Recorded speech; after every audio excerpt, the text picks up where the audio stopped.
Hello hi friends, అందరూ ఎలా ఉన్నారు? బాగున్నారా? నేను బాగున్నాను, మీరు కూడా బాగున్నారని అనుకుంటున్నాను.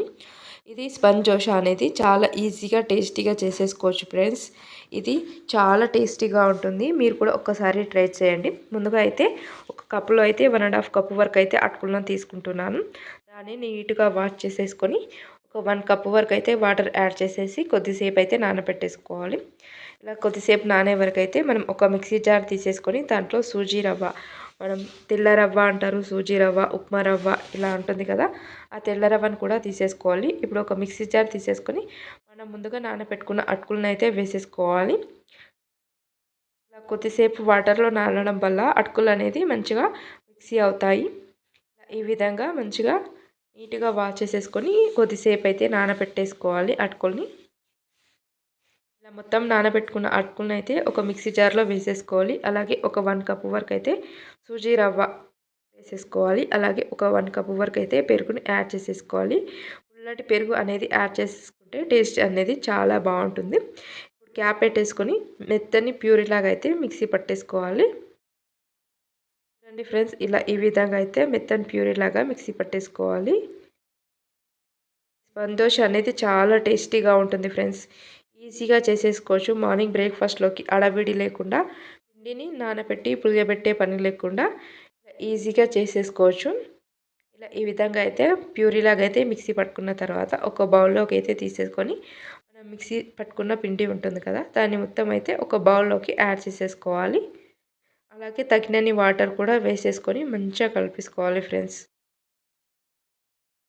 దోశ అనేది స్పంజ్ లాగా ఉంటుంది, చాలా టేస్టీగా ఉంటుంది. మనకు తగినన్ని వాటర్ కూడా వేసేసుకొని మంచిగా కలిపేసుకోవాలి. ఇక్కడ నాకైతే ఒక 1 గ్లాస్ వరకు అయితే వాటర్ అనేది పట్టాయి. వాటర్ అనేది చూసుకుంటూ యాడ్ చేసేసుకోవాలి. ఒకేసారి అయితే వేసేసుకుంటే మళ్ళీ పిండి అనేది మరీ లూజ్గా అవుతుంది. ఇలా ఈ కన్సిస్టెన్సీ ఉండేలాగా చూసేసుకొని మనం పిండిని అయితే వాటర్ అనేది యాడ్ చేసేసుకోవాలి. టేస్ట్‌కి సరిపడా సాల్ట్‌ని యాడ్ చేసేసుకోవాలి. అలాగే ఒక కొద్దిగా అయితే వంట సోడాను అయితే యాడ్ చేసేసుకోవాలి. వంట సోడాను యాడ్ చేసేసుకోవడం వల్ల మనకు స్పంజ్ లాగా అనేది వస్తుంది దోశ అనేది. ఇలా కొద్దిగా అయితే సోడాని అయితే వేసుకోవాలి. ఒక హాఫ్ టీ స్పూన్ వరకు అయితే సోడాను యాడ్ చేస్తున్నాను. ఇలా మొత్తం వేసేసుకున్న తర్వాత ఒకసారి అయితే మొత్తం మంచిగా కలిపేసుకోవాలి ఫ్రెండ్స్. ఇలా మనకు సాల్ట్ కూడా యాడ్ చేస్తున్నాం కదా, ఒకసారి అయితే మొత్తం మంచిగా కలిపేసుకోవాలి. అలాగే 1 టేబుల్ స్పూన్ వరకు అయితే షుగర్ని కూడా యాడ్ చేసేసుకోవాలి. షుగర్ యాడ్ చేసేసుకోవడం వల్ల మనకు దోశలు అనేది మంచిగా టేస్టీగా అనేది వస్తున్నాయి. ఇలా మొత్తం ఒకసారి అయితే మంచిగా కలిపేసుకోవాలి. ఇలా మొత్తం ఒకసారి మంచిగా కలిపేసుకున్న తర్వాత క్యాప్ పట్టేసి కొద్దిసేపు అయితే పక్కన ఉంచాలి. ఇప్పుడు ఒక మిక్సీ జార్ తీసేసుకొని పచ్చిమిర్చి అలాగే ఆనియన్స్ అయితే కట్ చేసి వేసుకోవాలి.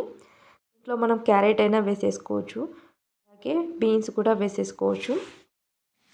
ఇలా క్యాప్సికమ్ ముక్కల్ని కూడా యాడ్ చేసేసుకొని మొత్తం మిక్సీ అయితే పట్టేసుకోవాలి. నేను ఇక్కడైతే పచ్చిమిర్చి అలాగే ఆనియన్స్ కూడా వేసేసుకొని ప్యూరీ లాగా అయితే ఇలా ఈ విధంగా అయితే మిక్సీ పట్టేసుకోవాలి. ఇప్పుడు ఈ విధంగా మిక్సీ పట్టుకున్న తర్వాత మనం ముందుగా రెడీ చేసి పెట్టుకున్న బ్యాటర్ ఉంటుంది కదా, పిండిలో అయితే వేసేసుకోవాలి. ఇది మీ ఇష్టం అండి, ఇది అయితే ఆప్షనల్. అయితే ఇలా ఆనియన్స్ పచ్చిమిర్చి అయితే మిక్సీ పట్టేసుకొని ఈ విధంగా అయితే దోశల్లో వేసుకుంటున్నాను. ఇలా వేసుకుంటే చాలా క్రిస్పీగా చాలా టేస్టీగా ఉంటుంది. కాస్త స్పైసీనెస్గా కూడా ఉంటుందని ఈ విధంగా అయితే యాడ్ చేసేస్తున్నాను. అయితే ఆప్షనల్. మొత్తం కేవలం పిండితో కూడా వేసేసుకోవచ్చు. నేనైతే ఇక్కడ ఈ పచ్చిమిర్చి అలాగే ఆనియన్స్ అయితే మిక్సీ పట్టేసుకొని వేస్తున్నాను. స్పైసీగా చాలా బాగుంటుందని దోశలు అనేది ఈ విధంగా వేస్తున్నాను. పిండి అనేది కన్సిస్టెన్సీ ఈ విధంగా ఉండేలాగా చూసేసుకోవాలి. ఈ విధంగా కన్సిస్టెన్సీ అనేది వచ్చిన తర్వాత ఈ విధంగా బ్యాటర్ అనేది రెడీ చేసుకున్నాం కదా, ఇప్పుడు స్టవ్ ఆన్ చేసేసుకొని దోశల పెంచి అయితే పెట్టేసుకోవాలి. మీడియం ఫ్లేమ్లో పెట్టేసుకొని దోశలను అయితే మంచిగా సైడ్స్ మంచిగా కాల్ చేసుకోవాలి. ఇప్పుడు స్టవ్ ఆన్ చేసేసుకొని దోశ పెంచు అనేది పెట్టేసుకొని ఒక గరిటె సహాయంతో ఈ విధంగా అయితే దోశనైతే వేసేసుకొని ఈ విధంగా కాస్త తిప్పేసుకోవాలి గరిటె సహాయంతో. పలసగా కూడా వేసేసుకోవద్దు, దోశలు అనేది కాస్త మందంగానే ఉంటాయి. ఇవి స్పంజ్ దోశలు కాబట్టి కాస్త లావుగానే వేసేసుకోవాలి. ఈ విధంగా ఒక 2 మినిట్స్ వరకు అయితే మనం మంటను మీడియం ఫ్లేమ్లో పెట్టేసుకొని ఈ దోశలు అనేది వేయించుకోవాలి. దోశలు అనేది మీడియం ఫ్లేమ్లో పెట్టేసుకొని కాల్చుకుంటే టేస్ట్ అనేది చాలా బాగుంటుంది. ఈ విధంగా కాస్త కాలిన తర్వాత మనం ఆయిల్ అనేది వేసేసుకోవాలి. ఆయిల్ అనేది కాస్త అంచుల వైపు కూడా వేసేసుకోవాలి. చివరన కూడా వేసేసుకోవడం వల్ల మనకు దోస అనేది తీసుకోవడానికి ఈజీగా ఉంటుంది.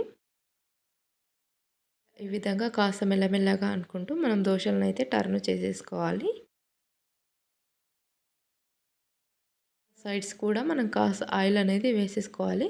అప్పుడే దోస అనేది చాలా మంచిగా కాలుతుంది. స్పంజ్ దోస కాబట్టి కాస్త లావుగా ఉంటుంది కాబట్టి మనం ఆయిల్ అనేది వేసేసుకోవాలి. ఒక్క సైడ్ అయితే మనకు కాలిన తర్వాత దోసలనేది కాల్చుకున్న తర్వాత మరో సైడ్ అయితే టర్న్ చేసేసుకోవాలి. ఈ కలర్ వచ్చే వరకు అయితే మంచిగా కాల్చేసుకొని మరో సైడ్ కూడా టర్న్ చేసేసుకొని మరో సైడ్ కూడా కాల్చేసుకోవాలి.